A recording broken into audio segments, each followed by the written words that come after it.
El polvo del camino se arremolinaba con una pereza cansada, pegándose a la piel como una segunda capa de recuerdos. Llevaba horas manejando, no por necesidad, sino por un impulso que nacía en lo más profundo de mi alma, esa comezón que te obliga a moverte para no sentir que te estancas. A mis 67 años había aprendido que la quietud era una trampa, una antesala al óxido del espíritu.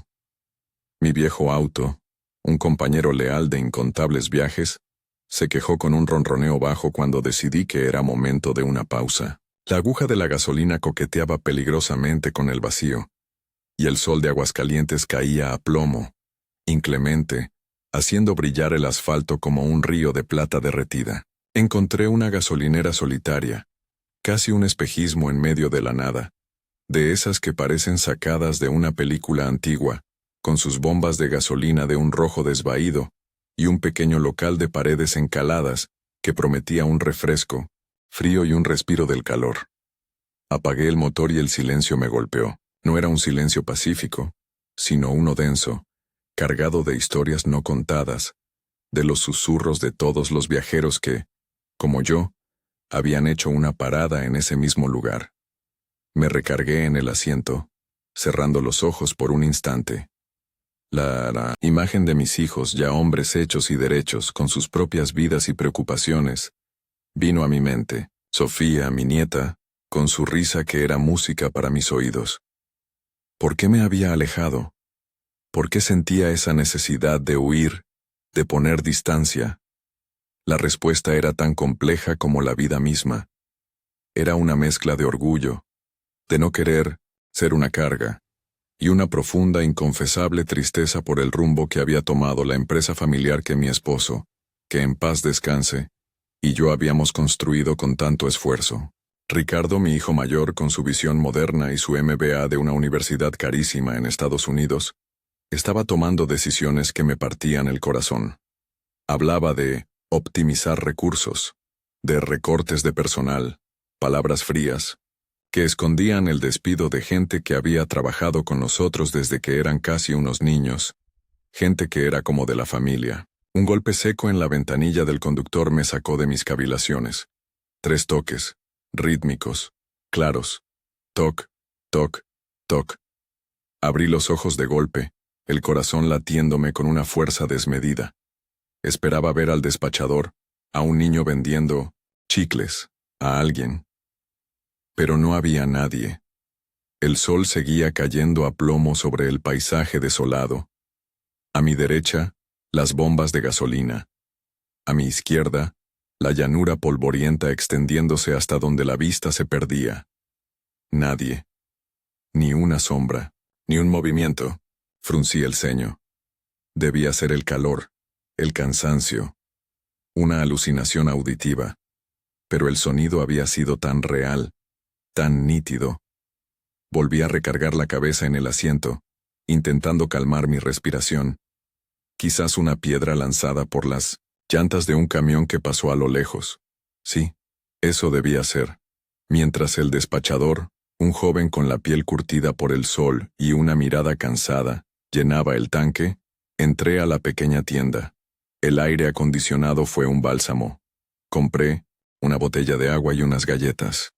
El hombre detrás del mostrador, mayor que yo, con unas manos gruesas y llenas de callos, me observó con curiosidad. ¿Todo bien, señora?, me preguntó, su voz rasposa pero amable. Sí, gracias. Solo el calor, respondí, forzando una sonrisa. Es traicionero por estas tierras, engaña al cuerpo y a la mente, dijo, como si hubiera leído mis pensamientos. Pagué y salí. El sol parecía haber redoblado su intensidad. Antes de subir al auto, rodeé el vehículo. No había marcas en la ventanilla, ninguna abolladura, ninguna piedra. Nada. El misterio de los golpes se hizo más profundo. Instalándose en mi mente como una astilla, me detuve un momento contemplando la inmensidad del paisaje. Recordé a mi padre, un hombre de campo, sabio a su manera. Él decía que el mundo nos habla constantemente, pero que hemos olvidado cómo escuchar. Que hay señales en el viento, en el canto de los pájaros, en el crujido de una rama. y en los golpes a una ventanilla en una gasolinera perdida de Aguascalientes. ¿Qué mensaje podría haber ahí? Decidí que no podía seguir huyendo. Este viaje sin rumbo definido era una metáfora de mi propia vida en ese momento, a la deriva. Lo que Ricardo estaba haciendo con el legado de su padre no era solo un negocio, era una traición a nuestros principios, a la lealtad y al respeto por las personas que nos habían ayudado a construir nuestro sueño. Y yo, en mi afán de no crear conflictos, de ser la madre comprensiva, lo estaba permitiendo. Me había convertido en una espectadora silenciosa de la demolición de mi propio hogar. El pensamiento me llenó de una determinación que no había sentido en años. Era hora de volver, no para pelear, sino para recordarles a mis hijos quiénes éramos, de dónde veníamos, y qué era lo que realmente importaba. La herencia de su padre no era solo una cuenta bancaria con varios ceros o un portafolio de inversiones. Era un conjunto de valores, una forma de ver la vida. Con el tanque lleno y el espíritu renovado, giré el auto en la carretera y empecé el camino de regreso. Ya no huía. Ahora tenía una misión. Mientras conducía, la imagen de mi esposo sonriendo desde el retrato que teníamos en la sala, apareció en mi mente. «Nunca dejes que nadie apague tu luz, mi vieja», me decía siempre. Y yo había dejado que mi luz se atenuara hasta casi desaparecer. El viaje de regreso fue diferente. Cada kilómetro me acercaba más a mi propósito. Ya no veía un paisaje desolado, sino un lienzo lleno de posibilidades. La llanura polvorienta se convirtió en un campo fértil donde podía sembrar nuevas semillas de esperanza y fortaleza. Llegué a la ciudad al anochecer. Las luces de las casas parecían estrellas caídas del cielo. En lugar de ir a mi casa, una residencia grande y ahora demasiado vacía en una de las zonas más exclusivas, me dirigí a la oficina. Sabía que Ricardo estaría allí. Siempre se quedaba hasta tarde, absorto en sus números y proyecciones. Cuando entré, la recepcionista, una joven que no conocía, me miró con sorpresa. «Buenas noches, señora. ¿El licenciado Ricardo la espera?» «No, pero me va a recibir», dije con una firmeza que me sorprendió a mí misma. Caminé por los pasillos que había recorrido tantas veces. Todo había cambiado. Muebles de diseño, minimalista, paredes pintadas de un gris impersonal. El ambiente cálido y familiar que habíamos cultivado se había esfumado. Encontré a Ricardo en la sala de juntas, rodeado de gráficos y papeles. Al verme, su rostro reflejó una mezcla de asombro y fastidio. «Mamá, ¿qué haces aquí? Creí que estabas de viaje». «El viaje terminó, hijo. Tenemos que hablar». Mi voz no era la de una madre que pide permiso, sino la de la dueña de la mitad de esa empresa, la mujer que había sacrificado noches de sueño y fines de semana para levantarla desde los cimientos. Ricardo, quizás por la sorpresa, o quizás porque vio en mis ojos una chispa que creía extinta, asintió en silencio, se recargó en su silla, una de esas sillas ergonómicas que cuestan una fortuna, y cruzó los brazos, adoptando una postura defensiva. «Te escucho», dijo, aunque su tono sugería que solo me daría unos minutos de su valioso tiempo. «No, Ricardo, tú me vas a escuchar a mí», repliqué, y en ese momento supe que la mujer que había huido por la carretera de Aguascalientes se había quedado atrás, en esa gasolinera solitaria. La que estaba ahora en esa sala de juntas era Elena, la matriarca, la guardiana del legado de su familia, y no estaba dispuesta a rendirse. Le hablé durante horas, le recordé las historias de los primeros años, cuando su padre y yo vendíamos nuestros productos de puerta en puerta. Le hablé de los sacrificios, de los sueños, de las promesas que nos habíamos hecho. Le hablé de la gente que quería despedir, de sus familias, de sus hijos. Le pinté un cuadro no de números y ganancias, sino de vidas y de lealtad. No sé si mis palabras lograron atravesar la coraza de pragmatismo y ambición que se había construido, pero al terminar, vi, en sus ojos algo que no había visto en mucho tiempo, una duda, una pequeña fisura en su armadura. «Mamá», Los tiempos han cambiado. El mercado es más competitivo. Si no nos adaptamos, nos hundimos. Adaptarse no significa perder el alma, Ricardo. Se puede ser exitoso sin pisotear a los demás. Tu padre lo fue, y él te enseñó a ser un hombre de bien, no solo un hombre de negocios. Salí de la oficina sintiéndome agotada, pero con una extraña sensación de paz. No sabía si había ganado una batalla, pero al menos había luchado. Al llegar a mi casa, la soledad del lugar me abrazó. Caminé por las habitaciones, acariciando los muebles, los retratos. Cada objeto contaba una historia. En mi recámara, abrí el joyero y saqué el reloj que mi esposo me había regalado en nuestro aniversario de bodas de plata. Un Patek Philippe, clásico, elegante, atemporal. No por su valor monetario, que era considerable, sino por lo que representaba. El tiempo que habíamos compartido, el amor que nos habíamos profesado.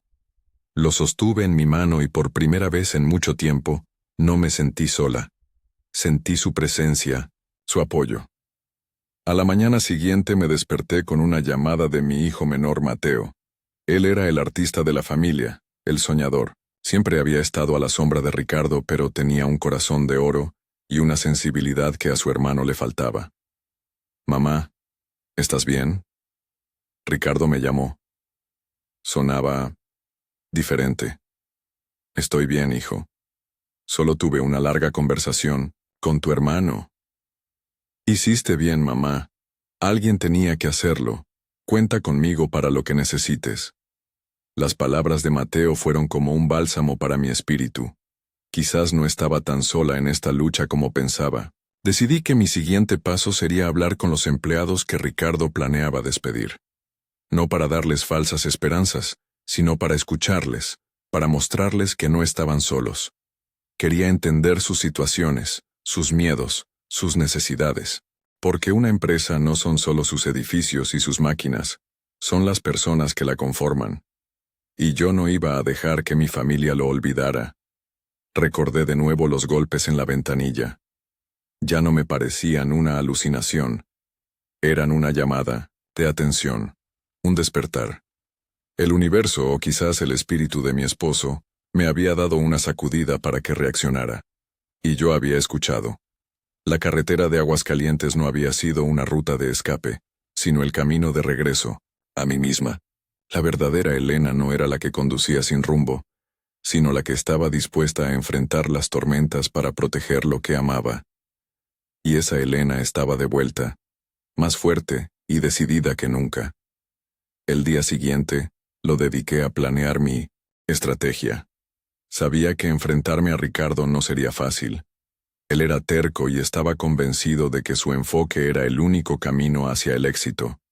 Necesitaba aliados, necesitaba información y, sobre todo, necesitaba un plan sólido.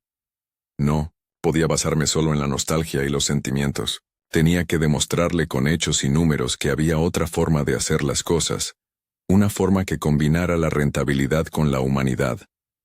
Mi primera llamada fue a don Anselmo, el antiguo contador de la empresa, un hombre jubilado que conocía cada rincón de las finanzas de la compañía mejor que nadie. Era un amigo leal, de esos que la vida te regala pocas veces. Lo invité a comer a un restaurante discreto, lejos de los lugares de moda que frecuentaba Ricardo. «Elena, qué gusto verte. Pero te noto preocupada», me dijo Anselmo en cuanto me senté. «Lo estoy, Anselmo. Necesito tu ayuda».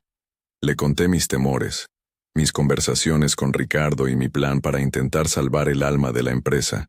Anselmo me escuchó con atención, asintiendo de vez en cuando, sus ojos agudos analizando cada palabra. Cuando terminé, se quedó en silencio por un momento, tamborileando los dedos sobre la mesa. «Ricardo es un buen muchacho, pero le falta la sabiduría que solo dan los años y los golpes. Está deslumbrado por las teorías de los libros de texto y se ha olvidado de la lección más importante que le dio su padre. El capital más valioso de una empresa es su gente». «Exacto, pero ¿cómo se lo hago entender?». Me tacha de sentimental, de no entender el mundo de los negocios de hoy. Entonces hay que hablarle en su propio idioma, el de los números. Déjame hacer unas llamadas, revisar algunos papeles. Conozco a gente que todavía me debe algunos favores. Vamos a analizar el verdadero costo de esos despidos. No solo en indemnizaciones, sino en pérdida de conocimiento, en la moral de los que se quedan, en la reputación de la empresa. Te aseguro que cuando pongamos todo eso en una hoja de cálculo, la optimización de recursos de Ricardo no se verá tan brillante. La determinación en la voz de Anselmo me infundió un nuevo optimismo. No estaba sola. Tenía a mi lado a la experiencia y la lealtad. Acordamos los siguientes pasos. Él se encargaría de la parte financiera, de buscar los datos duros que respaldaran mi postura. Yo, por mi parte, me ocuparía del factor humano. Al día siguiente, empecé a visitar a los empleados de la lista de despidos. Fui a sus casas, me senté en sus salas, compartí un café con ellos. Escuché sus historias, sus angustias. Vi las fotos de sus hijos en las paredes, los diplomas de la escuela, los trofeos de fútbol. Comprendí que detrás de cada nombre en esa fría lista de Excel, había un universo de sueños, de esperanzas y de miedos. Una de las visitas que más me conmovió fue la de Ismael, un maestro soldador que había trabajado con mi esposo desde 1900 antes de que yo lo conociera. Era un hombre de pocas palabras, pero con unas manos que eran pura magia. Podía crear cualquier cosa con el metal.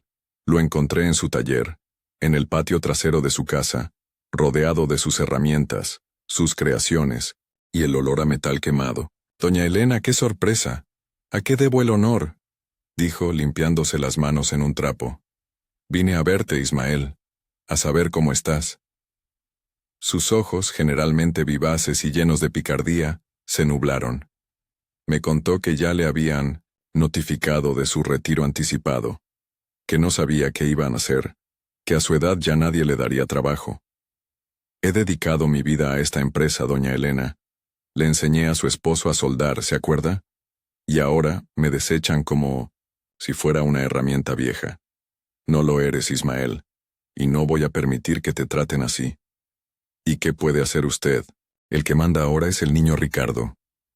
Y él solo ve números. Pues le vamos a enseñar a ver otras cosas». Salí de la casa de Ismael con el corazón encogido, pero con la determinación ardiendo como una forja.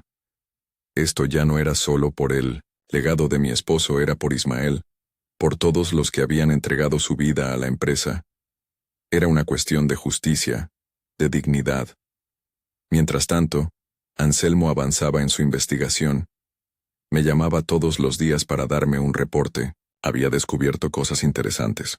Por ejemplo, que muchos de los contratos que Ricardo estaba firmando con nuevos proveedores eran con empresas de amigos suyos, a precios mucho más altos que los que teníamos con nuestros proveedores de toda la vida, y que la famosa consultora, que había recomendado los despidos, era propiedad de un cuñado de uno de sus socios en otro negocio. La madeja de la modernización de Ricardo empezaba a desenredarse, y lo que aparecía no era nada bonito. No se trataba solo de una visión de negocios diferente, había un tufillo a corrupción, a conflicto de intereses. Una tarde, mientras revisaba los documentos que Anselmo me había enviado, recibí una llamada de un número desconocido. Dudé en contestar, pero algo me impulsó a hacerlo. «Elena, soy yo, Verónica». Verónica había sido mi mejor amiga en la juventud. Nos habíamos distanciado con los años, cada una absorbida por su propia vida. Ella se había casado con un empresario muy exitoso y vivía una vida de lujos, viajando por el mundo, asistiendo a eventos sociales. Su bolso Louis Vuitton y sus zapatos de diseñador eran su sello distintivo. «Verónica, qué sorpresa. ¿Cómo estás?» «Bien, querida. Pero te llamo por algo importante. Me enteré de lo que está pasando en tu empresa. El mundo de los negocios es un pañuelo, ya sabes. Sí, las noticias vuelan. Escúchame, Elena. Conozco a algunos de los nuevos socios de tu hijo. No son gente de fiar. Tienen fama de exprimir las empresas y luego dejarlas en la quiebra. Lo que están haciendo es un patrón que he visto antes. Se deshacen de la gente con experiencia para poner a los suyos. Inflan los costos. desvían recursos, y cuando ya no hay nada que sacar, se van. La revelación de Verónica fue como un balde de agua fría. Mis sospechas se confirmaban. Ricardo no solo estaba siendo ingenuo, estaba siendo manipulado. Lo estaban usando para destruir la empresa desde adentro. Gracias por decírmelo, Verónica. Me abres los ojos. De nada, querida.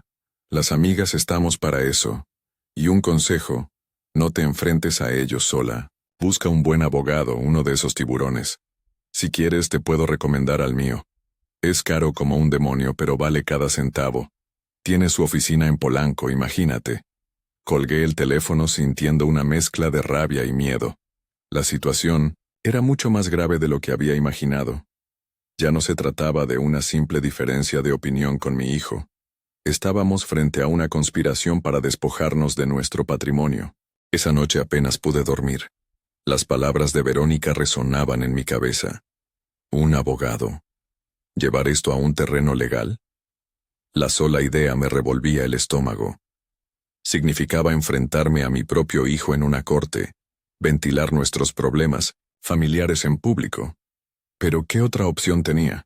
A la mañana siguiente me levanté decidida. Tomé el teléfono y marqué el número que Verónica me había dado. Despacho del licenciado de la Vega, buenos días. Buenos días, quisiera hacer una cita con el licenciado de la Vega. Mi nombre es Elena de la Torre.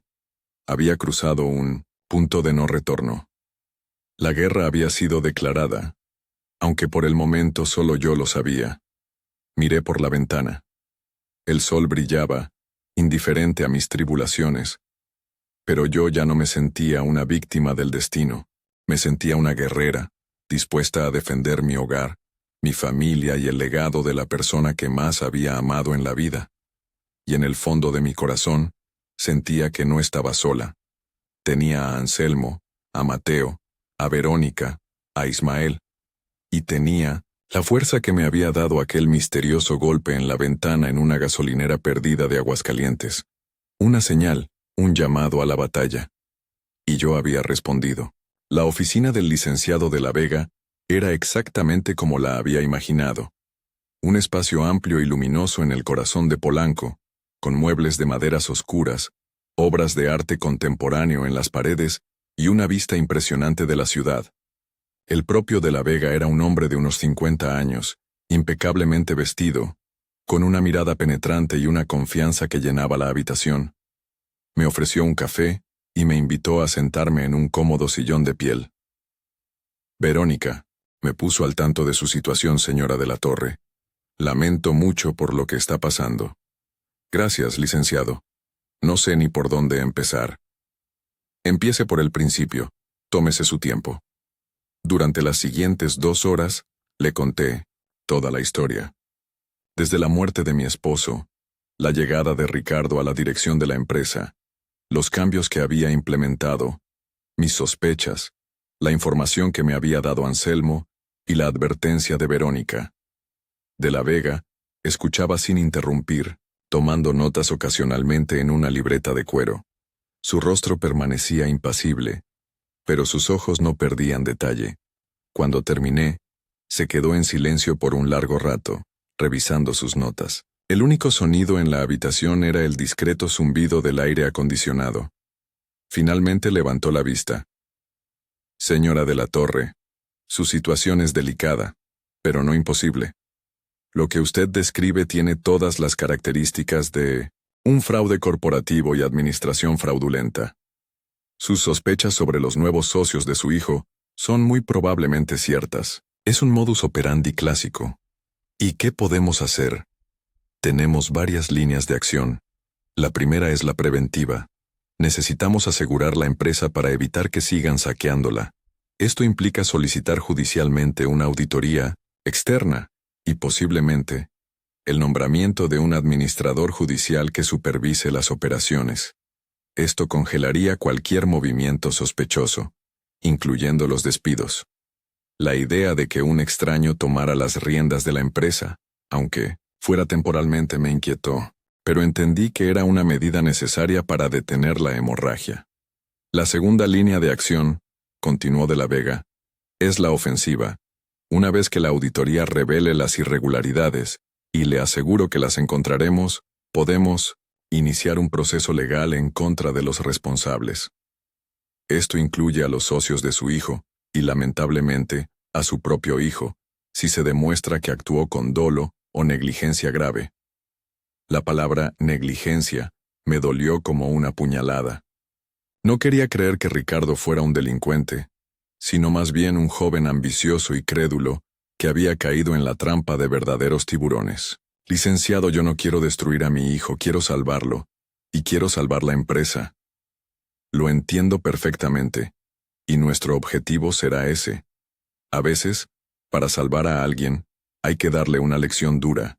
Créame, es mejor que aprenda esta lección ahora, en un entorno controlado, a que la aprenda en la calle, cuando ya lo haya perdido todo. Mi estrategia será enfocar la responsabilidad principal en sus socios, presentándolo a él como una víctima más de su engaño.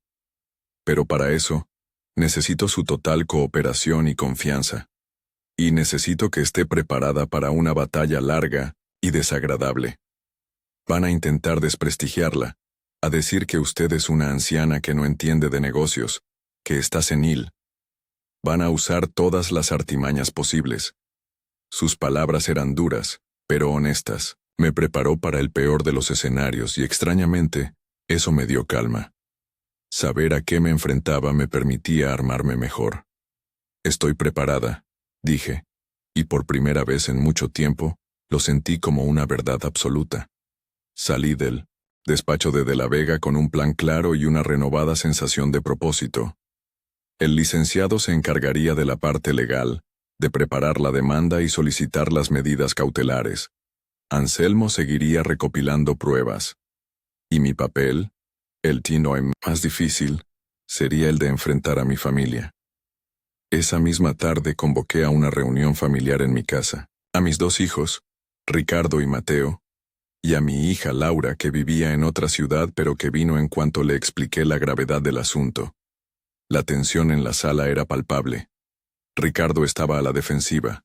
Mateo me miraba con apoyo y Laura, siempre la más pragmática, observaba la escena con preocupación. Empecé a hablar con calma, pero con firmeza. Les expuse todo lo que había descubierto. Las irregularidades, los sobreprecios, los conflictos de interés, la verdadera naturaleza de los nuevos socios de Ricardo. Les mostré los documentos que Anselmo había recopilado, las pruebas que sustentaban mis acusaciones. Ricardo palideció a medida que avanzaba mi exposición. Intentó interrumpirme varias veces, negando las acusaciones, diciendo que eran malinterpretaciones, que yo no entendía la complejidad de los negocios que estaba haciendo. Estás tratando de sabotearme, mamá. No soportas que yo esté al mando, que tenga éxito. No, Ricardo. No es tu éxito lo que no soporto. Es tu ceguera. Te están usando, hijo. Te están llevando a la ruina y tú no te das cuenta. Y no solo te estás llevando a la ruina a ti, sino a toda la familia, a toda la gente que depende de nosotros. Mateo y Laura, que hasta ese momento habían permanecido en silencio, intervinieron. Ricardo, tienes que escuchar a mamá. Lo que dice tiene sentido. Siempre has sido demasiado confiado, dijo Mateo. Hermano, si hay la más mínima posibilidad de que lo que mamá dice sea cierto, tenemos que investigar. No podemos arriesgar el patrimonio de toda una vida por tu orgullo, añadió Laura. La intervención de sus hermanos pareció hacer mella en Ricardo. Su actitud desafiante empezó a desmoronarse, dando paso a la duda y al miedo. Vio que no era solo yo, su sentimental madre, la que se oponía a él, sino que toda la familia estaba unida en su preocupación. Yo no lo sabía. Me los presentaron como gente seria, exitosa. Hicimos un viaje a Las Vegas para celebrar el acuerdo. Me invitaron a una mansión con chef privado. Parecían tan profesionales, dijo su voz finalmente quebrada. La gente mala rara vez parece mala, Ricardo. Dije, mi voz ahora más suave. Ese es su principal talento. La reunión terminó sin una resolución clara, pero con una semilla de duda plantada en la mente de Ricardo. Le pedí que reflexionara, que revisara los contratos con otros ojos, que hablara con gente de confianza. Le dije que había contratado a un abogado y que estaba dispuesta a llegar hasta las últimas consecuencias para proteger a nuestra familia y a nuestra empresa. No como una amenaza, sino como una promesa. Los días siguientes fueron un torbellino de actividad. El licenciado de la Vega presentó la solicitud de auditoría, y para nuestra sorpresa, el juez la concedió de inmediato, nombrando a un interventor de su confianza. La noticia cayó como una bomba en la empresa. Los socios de Ricardo montaron en cólera, amenazaron con demandar, con destruirnos, pero de la Vega, con su calma de tiburón, manejó la situación con maestría. Ricardo, enfrentado a la realidad de la intervención judicial y a las pruebas irrefutables que le presenté, finalmente se derrumbó. Una noche, llegó a mi casa, deshecho. Lloró como no lo había visto llorar desde que era un niño. Me pidió perdón. Me dijo que había sido un tonto, un arrogante, que se había dejado seducir por el dinero fácil y el estilo de vida que le prometían. Creí que estaba siendo un genio de los negocios, mamá. Creí que estaba superando a papá. Y lo único que hice fue escupir sobre su tumba. Lo abracé fuerte dejando que descargara su dolor y su arrepentimiento. Fue un momento terrible y hermoso a la vez. Terrible por ver a mi hijo tan roto, hermoso por sentir que, finalmente, lo había recuperado. No has escupido sobre su tumba, hijo. Has tropezado como todos lo hacemos. Lo importante es levantarse, aprender la lección y enmendar el error. Y lo vamos a hacer juntos. La confesión de Ricardo fue clave para el siguiente paso. Con su testimonio, el licenciado de la Vega tenía un caso mucho más sólido contra los verdaderos culpables. Ricardo accedió a colaborar plenamente con la investigación, a entregar todos los correos, todos los mensajes, todas las pruebas de la conspiración. Se convirtió en nuestro principal testigo. La batalla legal fue dura y sucia, tal como Demio la Vega había predicho. Los ex socios de Ricardo intentaron de todo para desacreditarnos. Filtraron historias falsas a la prensa, me acusaron de malversar fondos en el pasado, intentaron chantajearnos, pero nos mantuvimos firmes, unidos como una piña. Mateo y Laura fueron un apoyo incondicional, manejando la comunicación con los empleados, manteniendo la moral alta, asegurándoles que sus puestos de trabajo estaban a salvo. Yo me convertí en la estratega, la que coordinaba a los abogados, a los auditores, a mi familia. Descubrí en mí una fuerza y una capacidad de liderazgo que no sabía que poseía. Me reunía con los banqueros para renegociar los préstamos, con los proveedores para asegurarles la continuidad de nuestras operaciones. Me pasaba horas en el despacho de la Vega, revisando documentos, planeando los siguientes movimientos. En una de esas reuniones, de la Vega me miró con admiración. Señora de la Torre, si alguna vez se cansa de su empresa, la contrato como mi socia. Es usted una estratega nata. Le sonreí. La mujer insegura que se había detenido en aquella gasolinera parecía una persona de otra vida. Este proceso, por doloroso que fuera, me había transformado. Me había obligado a sacar lo mejor de mí, a redescubrir mi propio valor. Finalmente, después de meses de lucha, llegó el día del juicio. Fue un proceso largo y agotador, pero al final, la verdad prevaleció. Los socios de Ricardo fueron declarados culpables de fraude y sentenciados a varios años de prisión y a pagar una indemnización millonaria.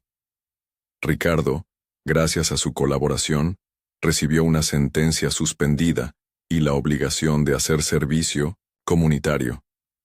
Fue una victoria agridulce. Habíamos salvado la empresa, habíamos hecho justicia, pero el costo emocional había sido enorme. El día que se dictó la sentencia, no hubo celebraciones.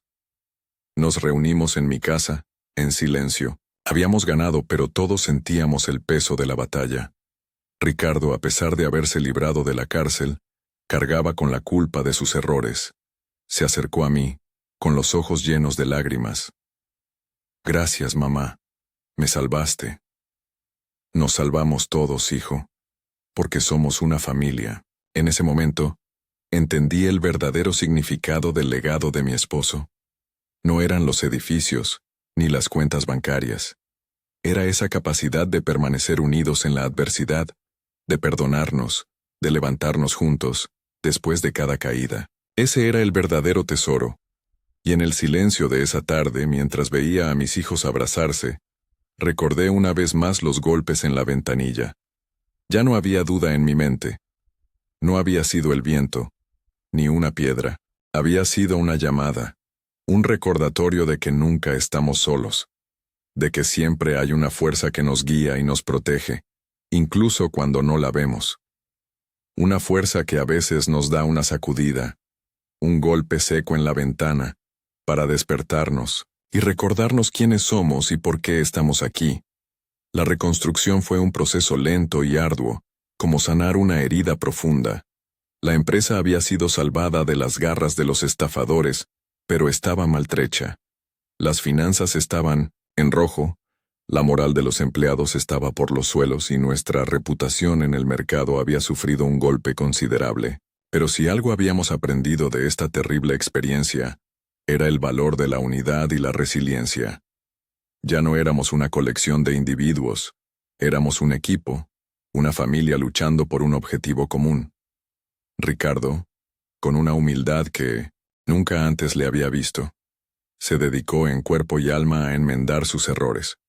Renunció a su puesto de director general, insistiendo en que no lo merecía, y empezó desde abajo, trabajando en el almacén, aprendiendo de nuevo cada aspecto del negocio, ganándose el respeto de los empleados no por su apellido, sino por su trabajo duro y su genuino arrepentimiento.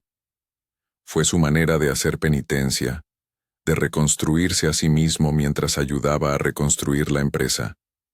Mateo, el artista soñador, resultó ser un líder inesperado. Su sensibilidad y su empatía fueron clave para reconectar con los trabajadores. Organizaba reuniones, escuchaba sus preocupaciones, implementaba programas para mejorar el ambiente laboral. Su creatividad no solo se aplicaba a sus esculturas, sino también a encontrar soluciones innovadoras para los problemas de la empresa. Descubrió que el liderazgo no siempre es autoritario y vertical, sino que puede ser colaborativo y humano.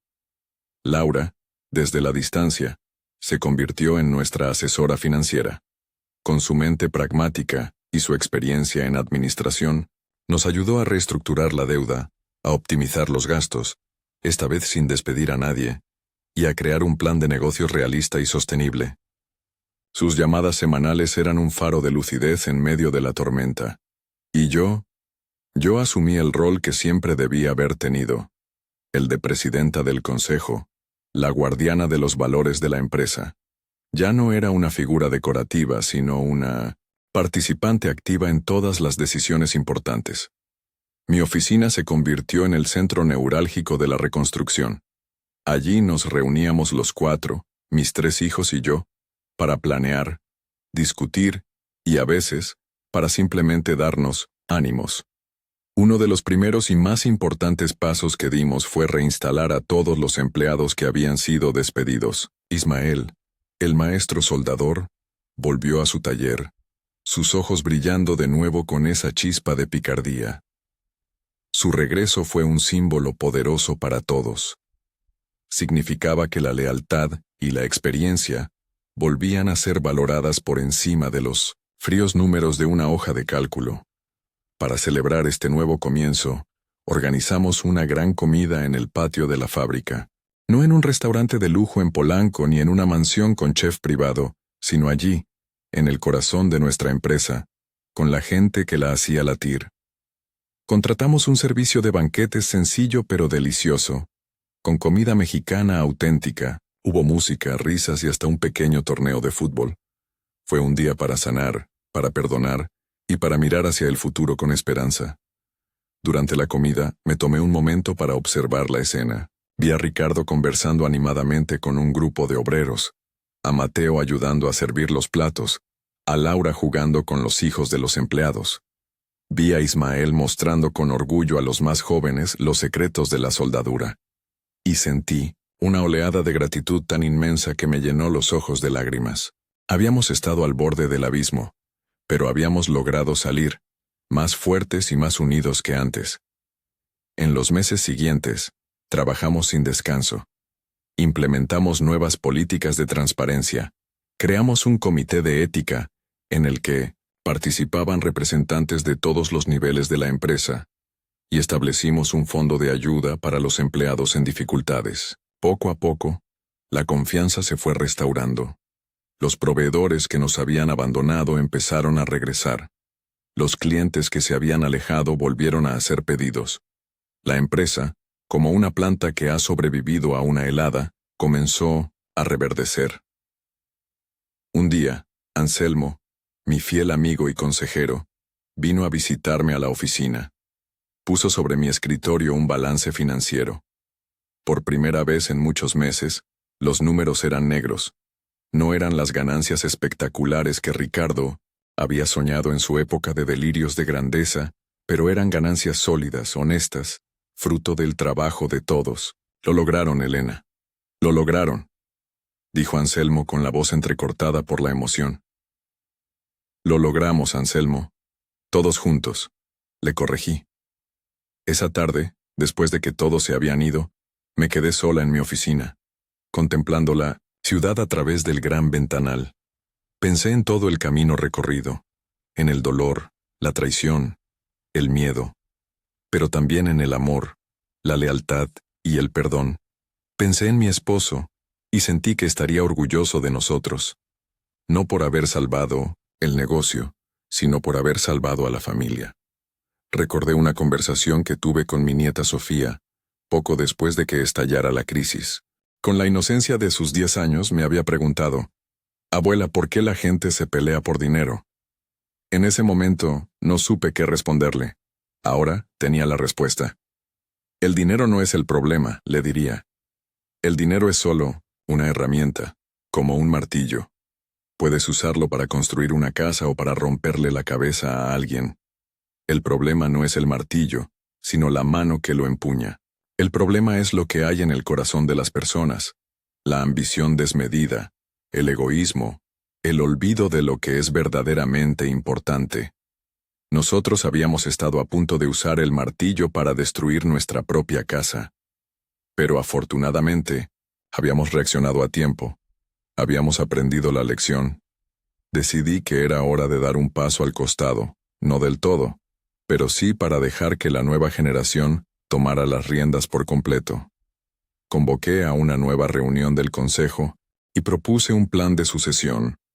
Mateo sería el nuevo director general, con su visión humana y creativa. Ricardo, que ya se había ganado de nuevo la confianza de todos, sería el director de operaciones, aportando su conocimiento técnico y su recién descubierta humildad.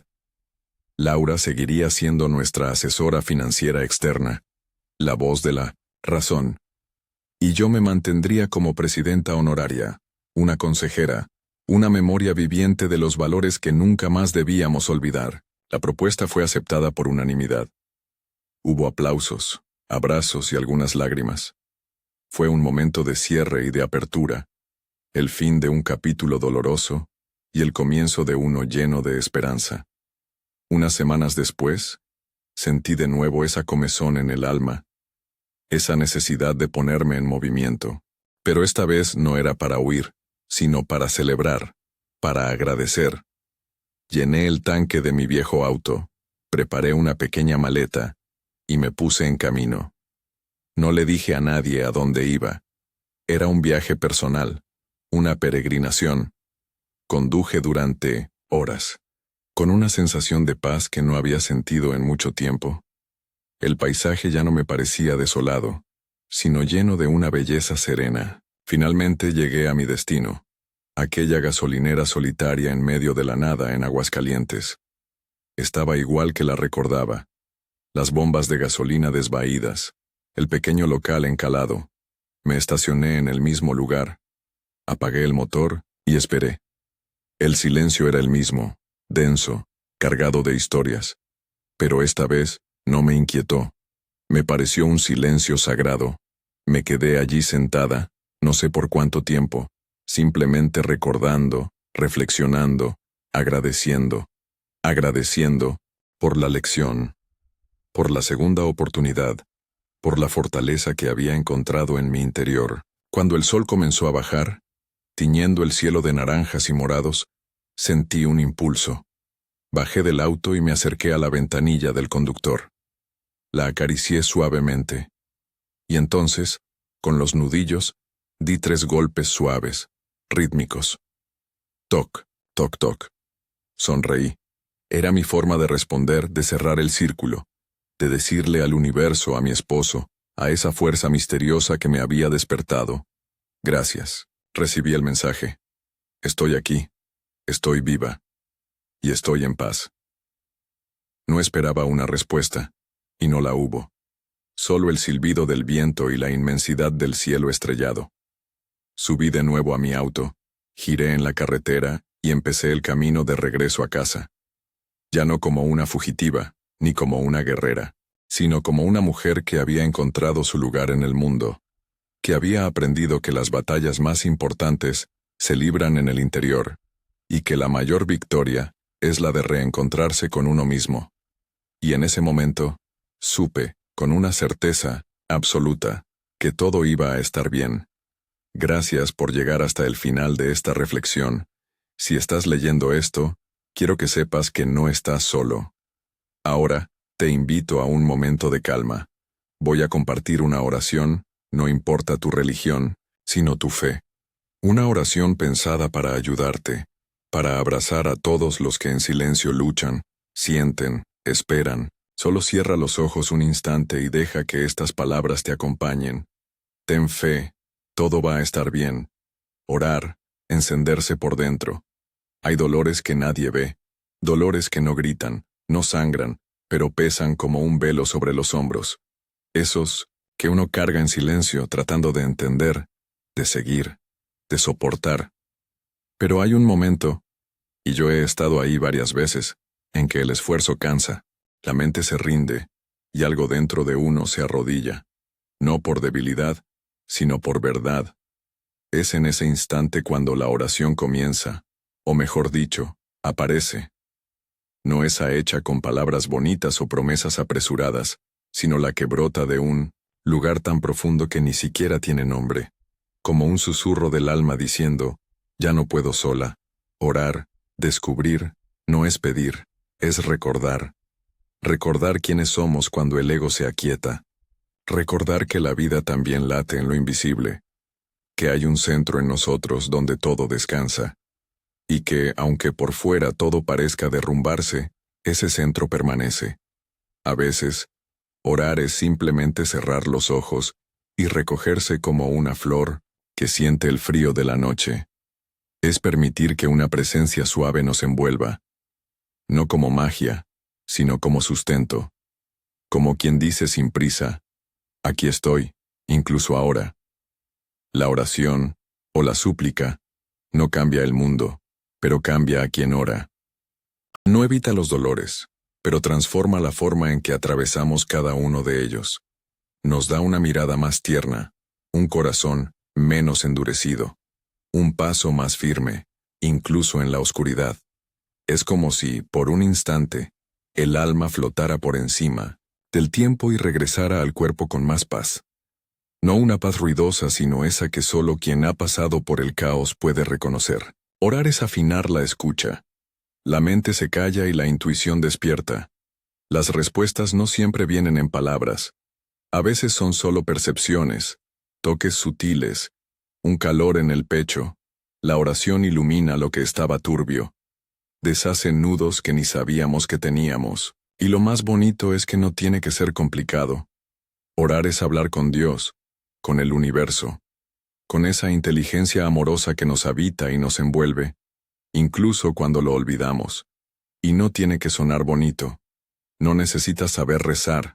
No necesitas entender nada sobre la fe. Puede ser un desahogo en la ducha, una lágrima en la almohada, una frase susurrada antes de dormir.